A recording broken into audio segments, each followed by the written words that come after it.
I'd like to introduce you to our webinar panelists today. We have Michael Buttonham, the Sustainability Coordinator with Grain Farmers of Ontario, and Dave McCachran, a fourth-generation farmer from the London, Ontario area. So Michael and David are here to speak about grain farming in Ontario and the impacts that climate change is having on existing operations. We're going to be starting off with Michael, who's going to provide us with some background information on grain farming in Ontario. Michael, if you want to re-enable your audio and your screen, you can take it away. Perfect. Thank you, Allison. Let me just get this set up here. And are we good to go? Yes, we are, and I can see your screen. Perfect. All right, great. Hi, everyone. My name is Mike Buttonham, as Allison mentioned, and I work for our organization called the Grain Farmers of Ontario. So today I'm going to give a brief high-level overview of kind of climate and kind of agriculture within this climate and how weather impacts agriculture. And then we're going to pass that on to Dave, and he's going to talk about specifics on his own operation and how some of the things that he does on a day-to-day basis helps to mitigate some of the risk that a changing climate presents to him on his farm. So just a quick overview. Grain Farmers of Ontario is an organization that represents 28,000 farmers in the province, and those farmers grow barley, corn, oats, soybeans, and wheat. Our mission is to really promote sustainable development of a business environment that allows our farmer members to grow successfully. And we ultimately want to become an industry leader for grain production across the world.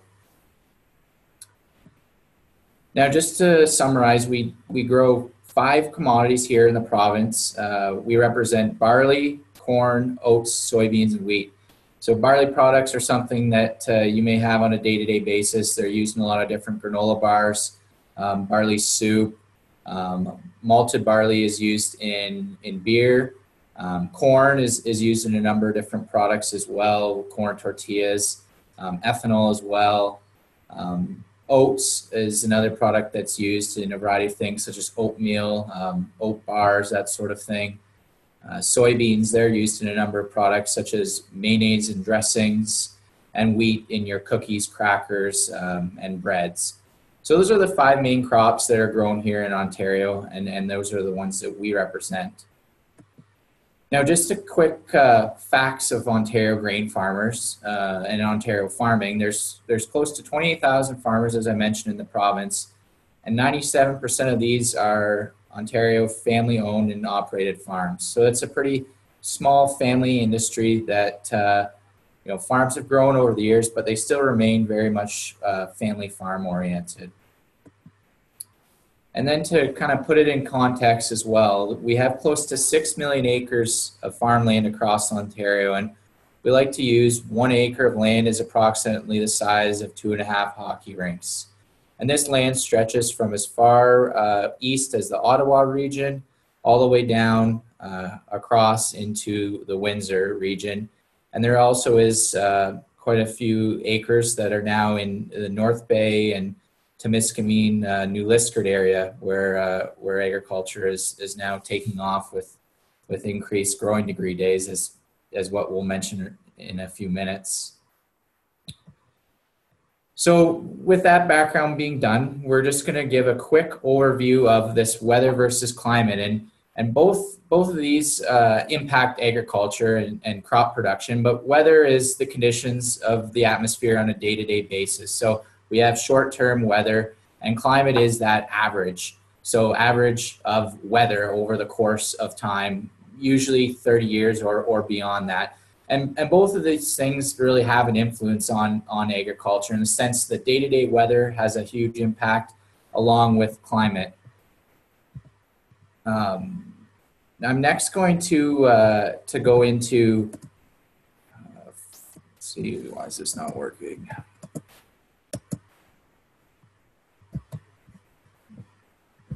Oh, here we go. Sorry.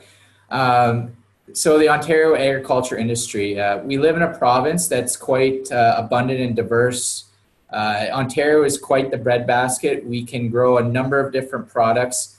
Grains and oilseeds is under our mandate, but we grow a number of different things from the Holland Marsh area that grow carrots, onions. We have a lot of different orchard crops down in the Niagara region of peaches, apples, pears. You know, we're very much in a hotbed of agriculture, and arguably we have some of the most productive land in all of Canada situated in Ontario. So we're quite lucky that way. And our climate also is something that is a great benefit to us. Being around the Great Lakes region, we have almost a moderating effect from the Great Lakes that make agricultural production a great possibility for us. So to talk a little bit further about Ontario's climate, and we have a very conducive climate that allows us to grow a large variety of crops. We receive a long enough growing season and warm enough temperatures for production of grain and oil seeds. And grain and oil seeds are different than maybe some other crops in the sense that they are, majority of them are rain fed. And in Ontario, in southern Ontario, we do receive adequate moisture to sustain the crop growth. So it's really the ideal climate to grow grain and oil seeds. So Ontario is a pretty big province. I mentioned that our crops are grown across the province from east to west and even in central Ontario. But I wanted to quickly summarize how different a climate may be from one part of the province to the other. So here we have a picture here of Windsor and the temperature and precipitation from 1981 to 2010. So from this graph, you'll really see that it's quite a warm area at Windsor in the sense that daily temperatures over the course of that period of time ranged above 25 degrees Celsius for June, July, and August. And moisture levels are fairly adequate as well. But when you compare that to another place like Windsor, in this next slide, you can see that there's quite a big difference really in terms of temperature and precipitation. So precipitation is significantly less here in comparison to that for the Windsor region. So within a short, hour or so drive, you can notice that there are significant differences when we head back here to Windsor to that of London. So there's quite a bit of variability within Ontario in terms of the weather and climate that agriculture is given on a day-to-day basis. We'll look further to that to the Peterborough region.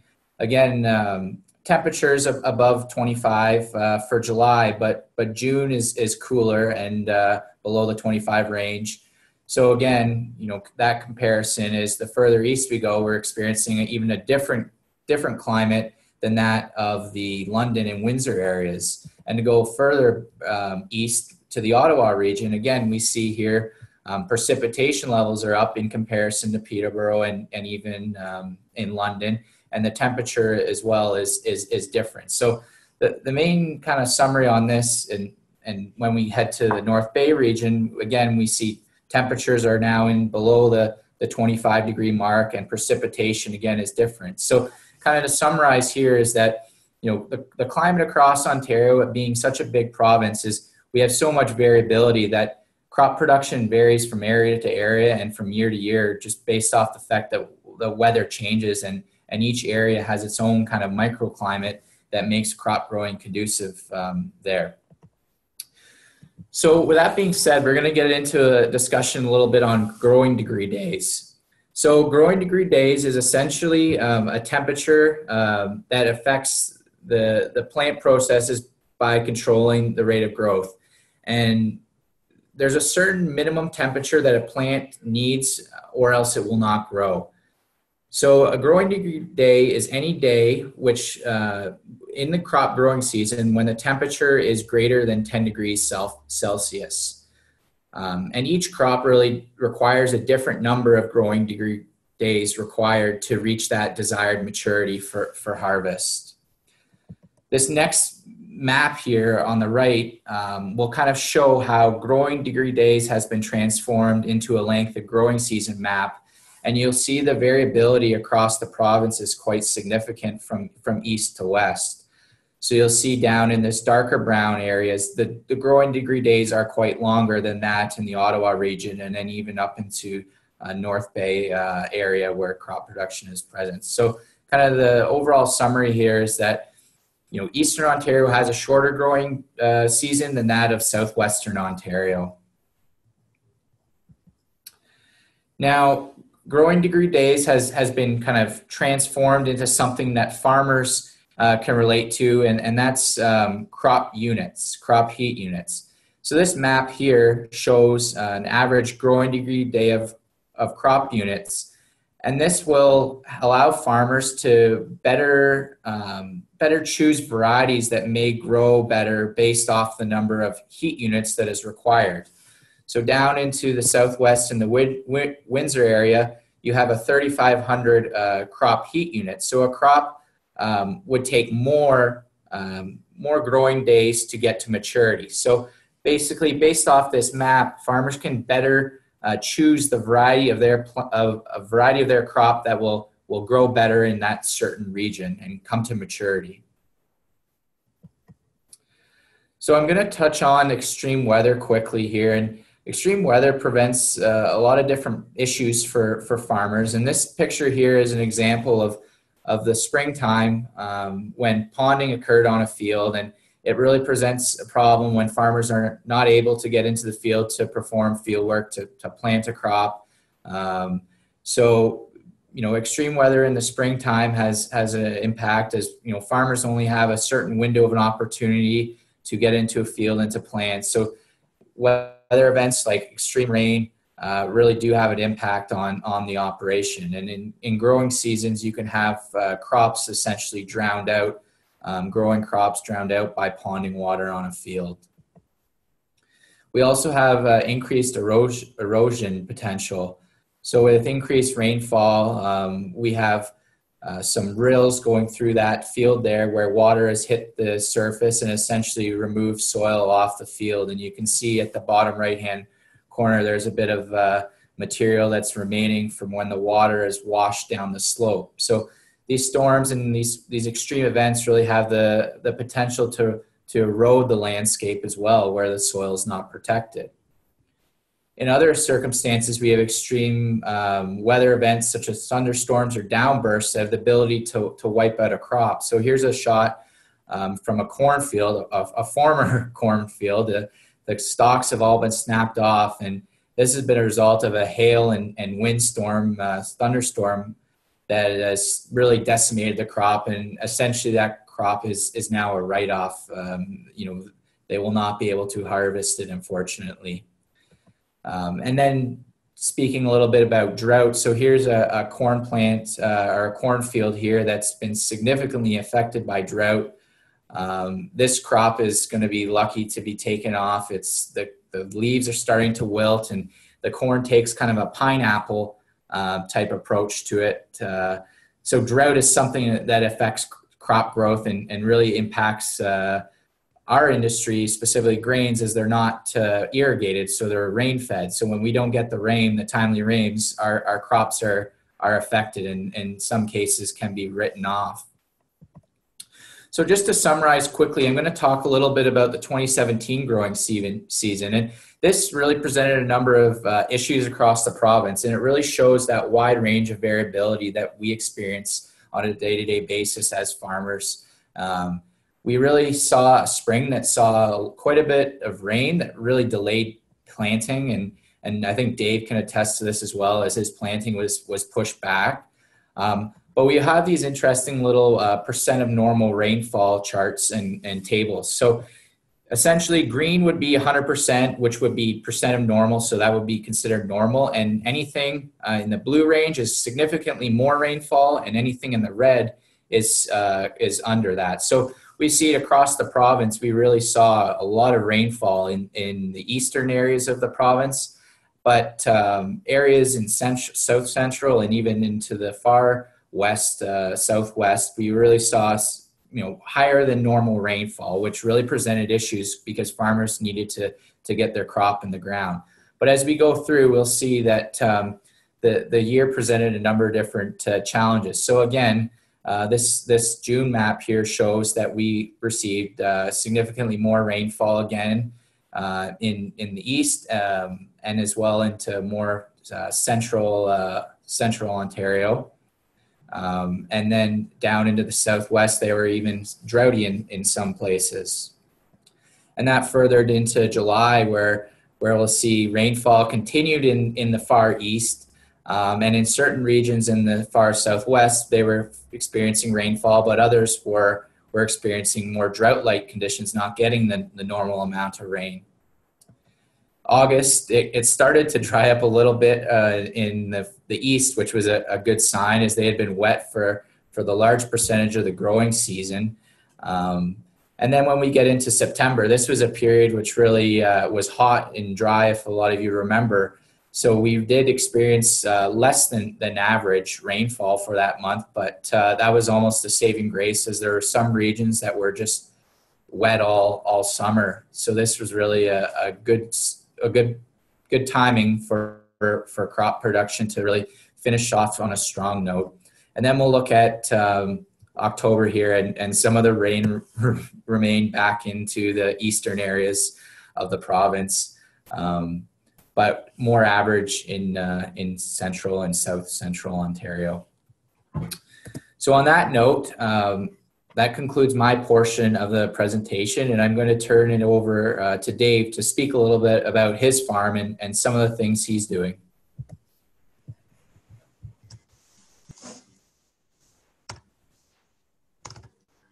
Thanks, Mike.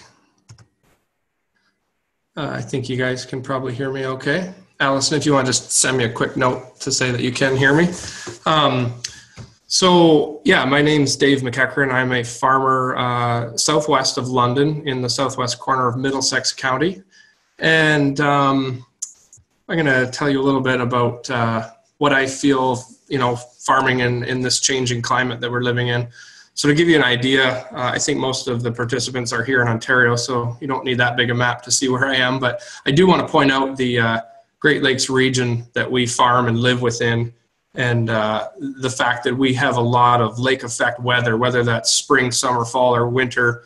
The Great Lakes really play a huge role in the weather that we receive, and weather is by far the largest factor that we have to contend with as farmers. So as we zoom in, you'll see Glencoe on the map there. It's a little red dot in between Lake Huron and Lake Erie. We're very close to both lake shores, which gives us some really interesting weather events. And it's not without its challenges, but there's some great benefits to farming in this area that we do farm in. Kind of a 30,000-foot view of our farm. It's a family farm. I farm with my father and his brother, and the three of us operate close to 2,300 acres of land. We're pretty tight together as far as all of our farmland that's represented there in the red boxes. But it's nice to try and look at a 30,000-foot view of the operation and see where watersheds are and stuff like that, to look and see what kind of an impact we have on the overall area that we farm in. So our main crops are corn, grain corn, which is not sweet corn. So grain corn grown for the uses that Mike talked about, ethanol, cattle feed, glucose, sucrose as a corn sweetener, those types of products. We grow soybeans that Mike also mentioned. A lot of our soybeans get crushed into soybean oil and used in the feed market as well. And winter wheat is another crop in our rotation. So we have a 3-crop rotation. We also follow up most or all of our crops with a cover crop, and I'm going to talk about those as a mitigation tool to climate change as we move forward. So the question really is, has the climate really changed on my farm? Am I seeing that in my lifetime on the farm, and my father's, the generation before me, are we seeing changes? So, Mike mentioned longer growing seasons. There's no doubt about that our growing season has lengthened for us. And that's actually an advantageous thing to a farmer in southwestern Ontario. When we look at planting dates, and I'll get into this in a little more in depth, we have started planting earlier.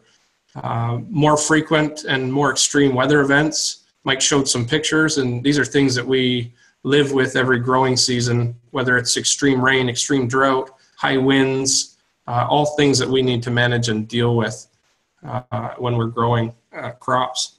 Also, I put on here, our atmosphere is extremely susceptible to greenhouse gas emissions, and farmers have made some great strides in reducing our greenhouse gas emissions. A lot of light is shed on automobiles and other industries that have become really efficient with their emissions, but we maybe haven't done as good a job as we need to as an industry of sharing just how clean and how low our emissions have become with the equipment that we're farming. And then a question, are yields changing due to climate change? Are my yields being hindered by climate change, or are they increasing? And I will chat about that here as we move on. So just a bit of a history, a snapshot here. The 1980s and 90s, I was not farming because I was not of much of an age during that time period, but I can remember as a kid, planting did not happen until May 15th, May 20th. Pretty common the folks that are listening, if you're high school students, you maybe go camping on May 2-4 weekend. That was pretty common for me to go camping on May 2-4 weekend and come back from that weekend, and Dad would maybe just be started planting. I'll mention too about day length. Mike talked about maturity and heat units, crop heat units. So back in that time frame of the 1980s and 90s, we were growing 95 to about 100-day corn maturities, which is equivalent to about 2,900 or 3,000 heat units on those maps that Mike showed. Move forward to 2004 to 2017, I pulled up some of our data that I've kept, record keeping, that I've kept since I've been home farming. And in that time period, those 14 years, 7 of those 14 years, we have seen April planting dates for a starting date of planting corn. So 50% of those years that I've been home farming, we've planted in April, which is quite astounding. A little note there is that we've actually started as early as April 18th, which if you look at May 15th to the 20th, how it used to be, we've been as early as a whole month ahead on the calendar, which adds up to a whole lot more heat for the plant to grow in sunlight. So today, when we look at maturities of varieties that we grow, whether that's corn or soybeans, we're looking at 99 to 105-day corn, upwards of 3,200, 3,300 heat units, which should allow us a longer maturing crop.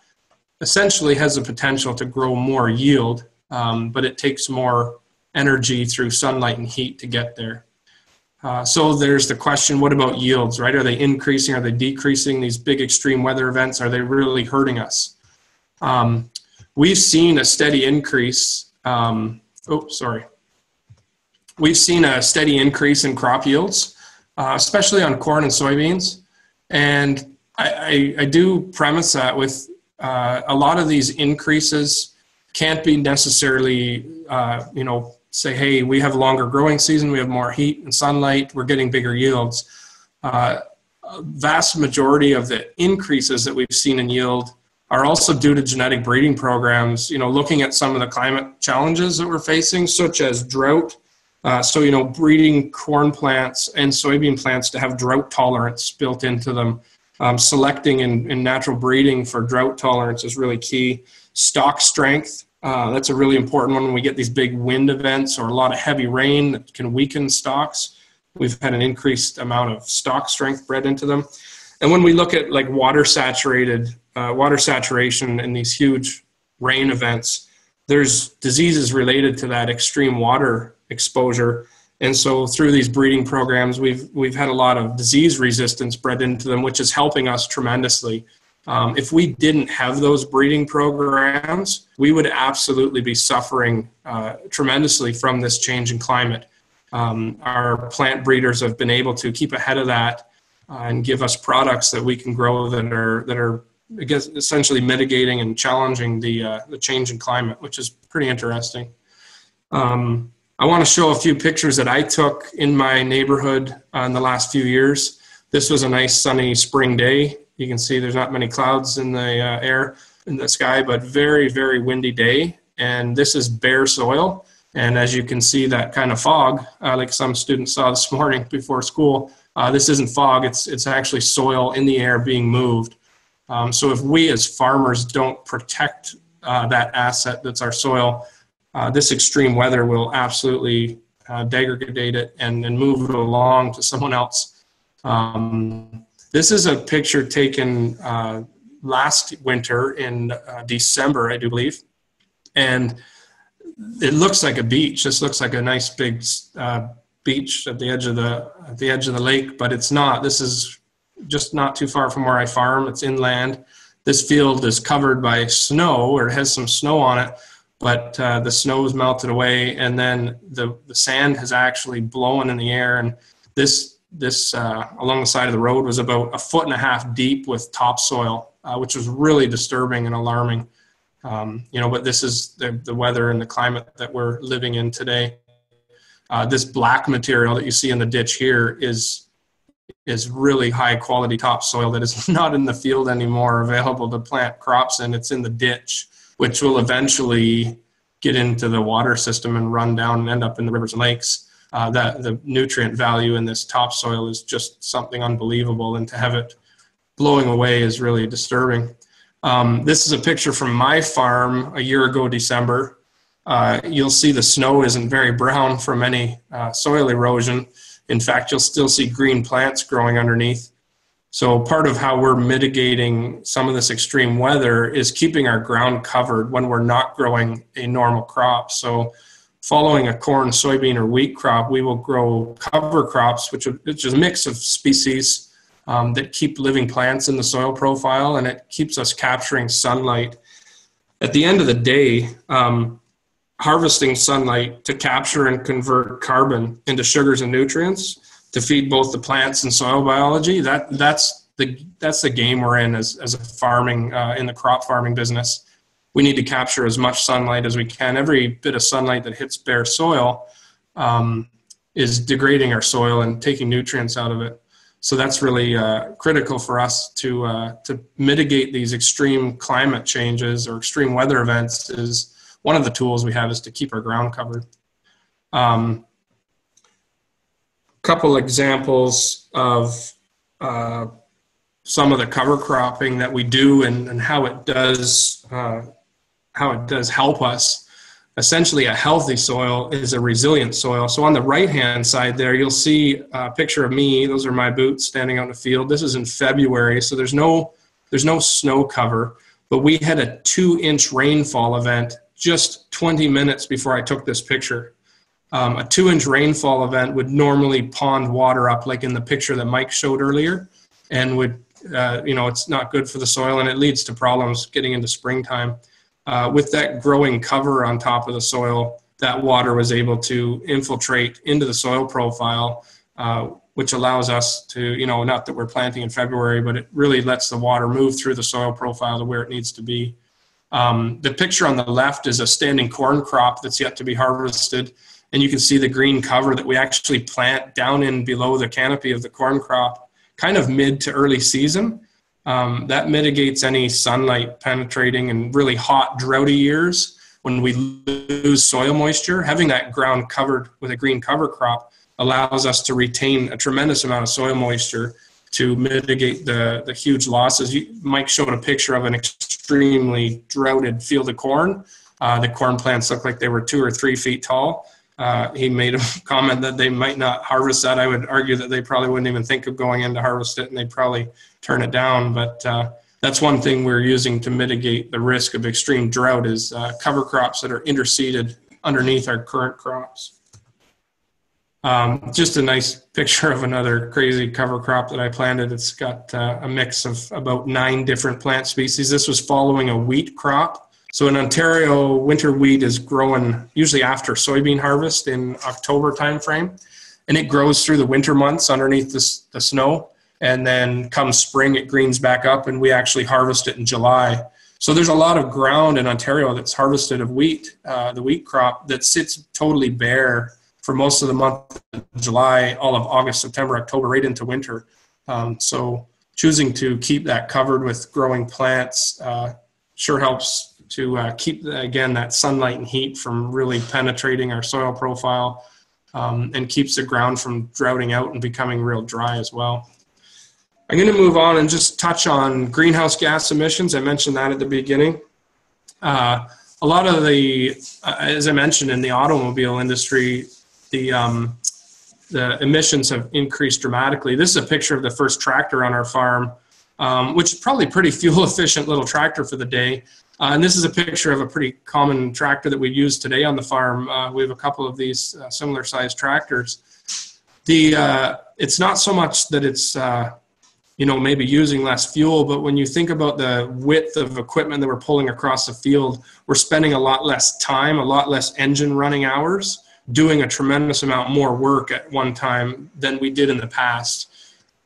Same thing with harvesting. You look at our first self-propelled combine on the farm, it was harvesting a width of about 10 feet here, which isn't extremely efficient when you think about how many trips you'd have to make across the field with that 10-foot swath, as well as the speed that combine was going was pretty slow compared to today's combine, which is picking a swath 30 feet wide at a much higher speed. So the fuel efficiency and horsepower usage per acre has greatly decreased, which is making us a lot less impactful on the environment.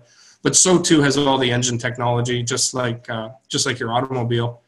Another technology that we use to mitigate and reduce greenhouse gas emissions is essentially GPS, just like you have in your car. The difference is the GPS that we use in our tractors help to steer us up and down the field. So there's our corn and soybean planting equipment sitting at home. They both plant 30-foot wide swaths, but when we're planting, if you can tell, this line in front of the tractor that we're following is an extremely arrow straight line. And that's because our tractors are all guided and steered by GPS. So I don't actually steer my tractor up and down the field. The GPS sends a signal to steer the tractor super straight, which allows us not to ever overlap or waste any passes on a field. Prior to this, we weren't extremely efficient. We had inefficiencies in the field. We'd be making double passes or overlapping in some places, which is wasting fuel and energy. So with that technology, we've had a reduction in fuel consumption and overall fuel usage, which is great. I'm going to wrap up there. I know there's a few questions. One question that I will tackle, I think Jana asked a question about future predictions on crops that could be growing in a changing climate. So the climate is changing. I don't think there's any argument to that. However, I don't believe that we'll grow bananas in southern Ontario anytime soon. That being said, it would essentially take decades and decades for our climate to shift enough to change our commodities that we grow dramatically. The other thing, as I showed on the map at the very beginning, the Great Lakes region that we live in somewhat limits us on some of the new crops that we could grow. If you take hops, for instance, there's a real demand for locally grown hops. Hops need an extremely dry climate. This is why many of them are growing out in Washington State and the West Coast, inland, where it's very dry, no humidity. And that's what hops need to grow. If hops are exposed to a really humid climate like the one we live and farm in, the disease pressure is just way too great. So again, as I mentioned, breeding programs, as we can mitigate some of the disease pressures through breeding and selection, that would possibly allow us to grow some new and different crops. And there has been new crops. Hazelnuts in Ontario are probably an example of one of the newest crops that are really being looked at in a large way to try and increase acres for new crops in this climate that we live in. But hopefully that answered that question. All right then, thanks Dave and also Michael. At this point, we're opening it up to general questions from everyone. That said, I did have a second question on lock from Jana. She was wondering, I believe at one point you mentioned that most crops at this point are watered from rainfall. Is there the chance that as climates continue to change, we'll need to move towards irrigation for watering grain products in Ontario? Right, so that's a good question. When you look at some of the sand plains in Ontario, so the really dry areas, Norfolk County, the old tobacco growing areas that we have in Ontario, those areas are definitely looking at irrigation as they've changed out of tobacco completely and into new crops for those people to grow on those light soils. They can't grow corn and soybeans on really light sand. And so they need to find other crops to grow.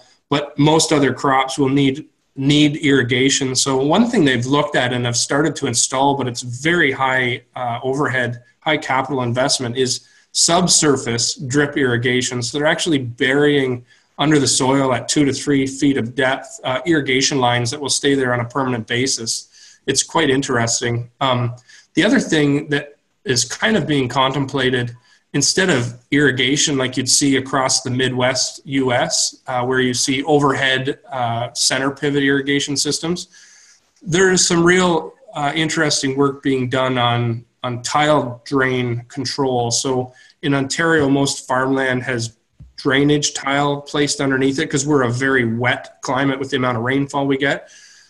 The other problem that those tile drains give to us is that sometimes if we have extreme weather events and we lose nutrients through tile drainage, that's money lost and its impact on the environment. There's a lot in the news currently about phosphorus in the Great Lakes, and there's a lot of work being done on that. One item there is controlled tile drainage, where I would actually be able to shut off and close the end of my tile outlet that's pouring water out of my field. If I'm getting into a dry season and there's rain coming, I could close my tile drains and allow that water to not actually leave my farm. It'll stay underground for a certain period of time, hopefully to be used by the crops. There's some challenges and things with that system, but it's something that's being looked at, which is really intriguing. Great. So hopefully, Jenna, those answer your questions, but if not, just shoot us a message and we can circle back to it. I did have another one. I was curious. You started talking about how your planting days were getting pushed back sometimes into April even. But is there a formula for determining your planting day, like a number of days at X temperature in a row? Like, how do you decide when to start planting, especially when it's changing so frequently? Right. So most farmers will actually use the moisture of the soil as a if the soil's dry enough to be on the field with our equipment and dry enough to make a nice seed bed, essentially we'll go planting. That being said, if the 1st of April comes along and we've had a really dry March, not too many people are going to go and plant on the 1st of April. The biggest risk that you run planting too early is frost. So much like a garden, if you're a gardener at home, you pay attention to the frost-free date in the spring, and people will choose to plant their vegetables after a certain date when we're considered frost-free across Ontario. And so that's our biggest thing that we're watching is the frost-free date. That being said, some of our plants that we grow, some of them can handle a frost quite handily, and others are more susceptible to a frost. So that's usually the comfort level is with how far we are away from our average frost date. So as far as a changing climate goes, I'm not sure that our frost-free date has really shifted a whole lot. We used to plant well after it. Now we're just kind of planting really close to it or slightly before it, hoping that the risk of a frost isn't going to kill the actual crop completely. Okay. If there are any other questions, feel free to start submitting them through the chat bar. We do have about 15 more minutes with our panelists if you have anything you wanted to ask. I'll make a quick comment on the irrigation question again. There's some amazing breeding going on with drought tolerance, where instead of looking at the fact that we might need to irrigate, we're actually breeding plants to grow with much less water, much less resources. Not only water, but even fertilizer, nitrogen fertilizer efficiency is a real key thing in plant breeding programs right now. But it's amazing some of the corn and soybean varieties that they're breeding that can handle extreme water reduction and still put out a pretty amazing crop output. So it's really interesting work going on there. Yeah, it sounds like it. So this one might be a bit more for Michael, but Dave, feel free to jump in. I know at your point you're talking about the amount of like growing days was increasing in the London area, and Michael, you were showing some charts that showed temperature and rainfall averages across the province. So is it safe to say though that while days and the growing temperature days might be increasing in London, they are decreasing elsewhere in the province? So I guess, I think the growing degree days really depends on the area that you're located in. So for instance, we brought up the London chart there, they averaged in the summer months, I think it was July and August, were above 25 degrees Celsius. I guess to review, the growing degree days are the number of days that are above 10 degrees Celsius. So I think as a whole, and kind of looking at Dave's farm specifically, we've seen that, the number of growing degrees have increased. And, I imagine probably as climate continues to change, we will see that increase continue moving forward. But I think, the day-to-day weather variability will impact, year to year, the number of growing degree days. Because if we look at that hot summer we had in 2016, we were significantly hotter, so we had more growing degree days during that summer than we did, say, last year. So the changes tend to be annual. Sorry. Yeah, I would add. Well, sorry. Go ahead. I was just going to say, so the changes really do vary strongly by year. Yeah, I would say so. Yeah, we can have years where we're really short heat units, and we can have years that we're well beyond what we've planted, and we could have planted very much longer varieties. But as a province overall, probably the more extreme edges of the maps that Mike showed that have very shorter, the shortest growing seasons in the province haven't seen as big a change as the southern longer season areas have. But that being said, as you move east of Toronto and into north, south of Georgian Bay and that area north of Toronto, those areas are seeing slighter changes as well. But the more extreme changes are the further south you go. Something else interesting, Mike said, when to measure a growing degree unit, the temperature's got to be above 10 degrees Celsius for so many hours per day. On the upper end of it, when we get into the heat of July and August, and this past September, once we get, I think it's above 30 or 31 degrees Celsius, plants actually start shutting down because it's too hot. So if we get a bunch of 33, 34, 35 degree days, those actually don't help us at all. When they spike up to 31, 32, it's not too bad. But when we have, from 9 in the morning till 6 or 7 at night, when we're above 31 degrees, which can happen and has, those days, the plants really are not doing much because they've gone into a defensive mode where they actually will shut down and stop growing and stop going through their stages of growth, which is interesting as well when we talk about, increased temperature and increased hot days in some of the years we've had. Yeah, that is. Just one more call out for questions because there is still a little bit of time. You don't have to be shy.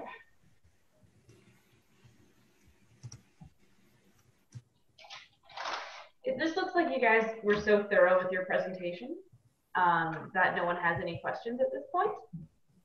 So good job. I did want to say thanks again to both Dave and Michael for coming out and providing us with this webinar and lending their expertise. I think it's very useful information, especially as you prepare for your regional Envirothon event. So keep that in mind. We did have one question pop in, actually. This one's from Dawn. She's asking if there's any possible negative impact of planting a genetically modified seed over time. Like, does it reduce variation within the crop, and does it make that crop more susceptible to an illness potentially, or a negative, like an extreme weather event? Right. So we've been essentially genetically modifying our plants that we've been growing for thousands and thousands of years. The crops that we grow are derivatives of plants that were around. Corn goes back at least 7,000 years in our history of the planet. And if we were still growing the exact same corn plants that were around then, we wouldn't be growing much production. There wouldn't be a lot of seed on them. And so over time, as a human species, we've been altering and selecting the best plants and the better plants to make a bigger plant, one that would produce more food for us. And so that's gone on for generations and generations. At the point we're at now, where we have technology to take a gene, say like a drought tolerant gene, if there's something that they can locate in the corn plant, basically what they are looking for is what DNA in the corn plant decides how much water the plant needs or how much it takes up. And if we can look to turn those little switches on and off and grow the same crop with less water, that's a really good thing. But, the question of does it reduce variation in the crop? Essentially, we're making more consistent crops and more consistent fields of grain with some of the genetic modification that's happened. So it's a positive thing. As far as interaction with soil biology and the likes of that, we have not seen anything. And that's something that's really, really important to me on my farm that I keep a very close eye on is the biological life of my soil. A lot of farmers don't necessarily keep a really close eye on that, but it's something that's really starting to be more prevalent, is the concern for the quality of the life that's within the soil that we farm. So Dave, how would you test for the life within the soil? Is that something you would send samples out to a lab, or can you do that on farm? Yeah, so I actually, I bring like a soil scientist onto my farm every couple of years, and they do soil samples. So they take a core of soil, and they'll take cores of soil from areas of our farm that we're planting cover crops on, and we'll compare that to areas that I've left bare with no cover, just to see the difference in the soil health. And so they do a whole biological assay of what life is in the soil, from down to amoebas and many different small bacteria and fungal life that's in there. And they basically give me a population count of what's in the sample of soil, right up to macropods like earthworms. Well, if anyone's interested to, a couple weeks ago or back in December, we hosted a webinar on soil fertility. So there is a soil scientist talking about doing soil assessment in Manitoba, and that video is on our YouTube channel if anyone is interested in watching that one as well. Are there any other questions or last comments from Dave or Michael?